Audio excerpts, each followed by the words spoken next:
This is Mark Bell from Super Training Gym, the strongest gym in the West. We're gonna bang out some squats today with some CrossFitians.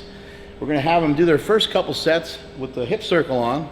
The hip circle is gonna prevent them from having their knees cave in. They're actually gonna wanna pull their knees in, but the hip circle is gonna cue them to force their knees out, and by doing so, them pushing against the resistance is gonna help make their hips and their butt stronger to keep those knees right where they need to be. So we're just gonna start to warm up.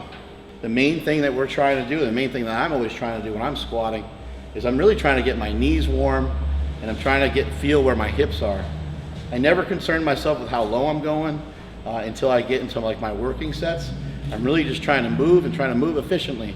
So if I squat down and for some reason I feel like I need to do, if I squat down I feel like I need to do this to get like down lower, I won't go that, I won't do that. I'll just stay in a nice upright position and maintain that and just keep going. Next up. Gonna notice each girl is gonna have slightly different form. We're all different people, we're all built differently. So everyone's gonna do things a little differently. Just some things in a squat are gonna remain similar. Number one is we're always trying to force our knees out to where our feet are. Your knees have to go out to where your feet are. They don't wanna be inside that. Second thing we wanna do is try to keep our back neutral, our back flat, and we're trying to keep our chest up. Those are just three very common things that you're gonna see amongst any type of squat. And you notice some athletes, they'll kind of cue their knees to go forward first. Other athletes will push their hips back first. In my opinion, there's no wrong or right way. Each lifter is gonna be a little different with that. We're just gonna do sets of about 3 reps. We're gonna work our way up in weight, and we're gonna start to kind of see where things fall apart, and then we'll go from there. Alex has competed in a powerlifting meet before, so she understands the importance of getting her body tight. You notice when she backed up there before she went, she took in a breath of air and got her stomach tight. It's exactly what you want to do before you descend into squat. Sometimes the female lifters are more mobile and more flexible, and so there's kind of more body parts to try to control. Sometimes a female lifter will have their head way up in the air and have their butt kind of stick out, and they end up being overextended. And if a male lifter is to arch up as hard as he can or even pull his head up, they can only move their head and move their spine so much. So a lot of times you'll hear a power lifter, they might say arch, arch, and they'll be like this. It'll be a real solid, neutral spine. A lot of times when the female lifter does it, they end up with a much different effect, and they end up with their back kind of in a C shape. And you definitely don't want that. That's not gonna allow you to produce as much force as we're trying to produce out of the bottom of the lift. And it also, a lot of times when you are overarched coming out of the bottom of the lift, you'll end up rounding over and it'll end up being a 2-part lift. We want everything to be smooth and concise and precise, and you want it to be a 1-part lift. It's crucial that you take your time with your setup each and every time, no matter how much the weight is, so that you're dialed in when the weights get heavier. Nothing's ever foreign to you. You develop a routine, you develop a rhythm, and you stick to that no matter what happens. So whether Mike has 600 pounds on here or 135 pounds on here, his routine is going to be the same. So every bar is going to have some type of ring on it. Weightlifting rings are a little bit. Put a ring on it. And take your ring. So I'll put my thumbs there. That's just what works for my back and my mobility. Typically you want your arms almost as close as you can personally to keep your back as tight as it can. So I'll start there. Sometimes I hit myself to remind myself to breathe. Everyone has different cues, like Mark said. It's weird. Sometimes I punch myself in my face just to see how it feels. But everyone has a different routine as they go on. You know, you see some weightlifters slapping their thighs. I think Mark slaps the chalk bowl because he doesn't like the chalk bowl or whatever it may be. Patty cakes with the chalk bowl. So you just want to get that routine in your mind. So I like to touch myself. I mean, to show myself that I can breathe, where to breathe. Oh, edit, next video. Yeah. Just to show like that I want to breathe into my sides and below my belt. I'll try to center myself. One big thing is centering yourself. So I like to look dead middle of the bar as I go under. Nice big breath as I unrack, squeezing my back as tight as I can.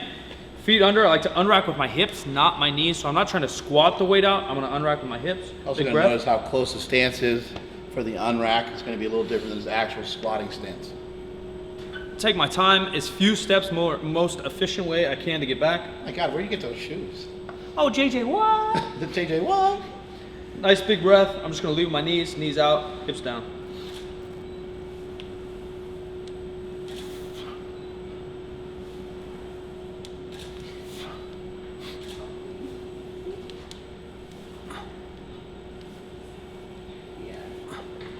Round of applause for Silent Mike, everybody. That was pretty good.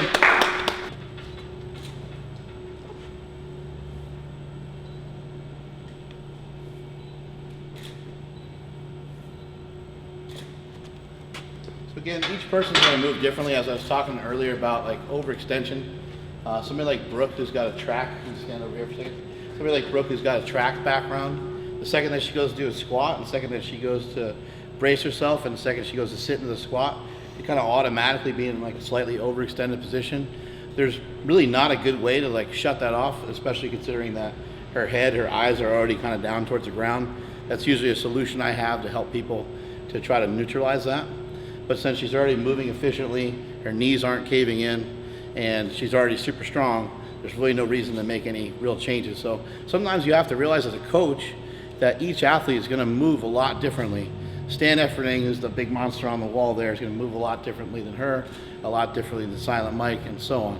Each athlete is going to move differently, so you have to coach them differently and be prepared for that. Sometimes when you think you may see something that may not be correct from one coach, sometimes it turns out to be the best way for that person to lift. So the way that she's lifting, not going to bother messing with it.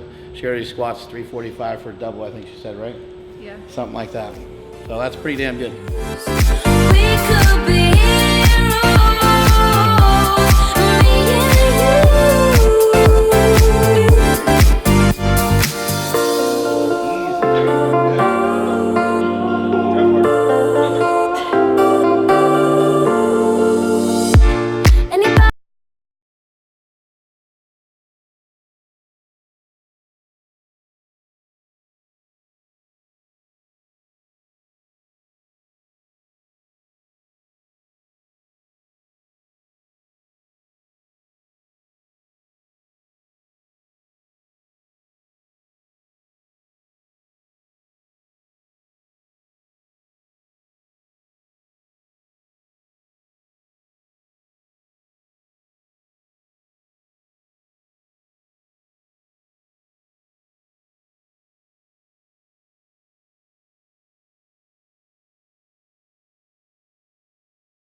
Drive into the ball.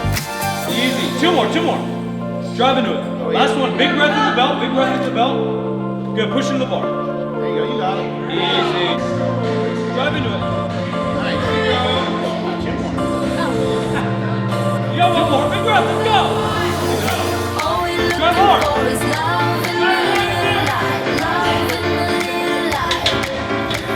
All right, that concludes our squat session for today. You saw them work up and weight a little bit.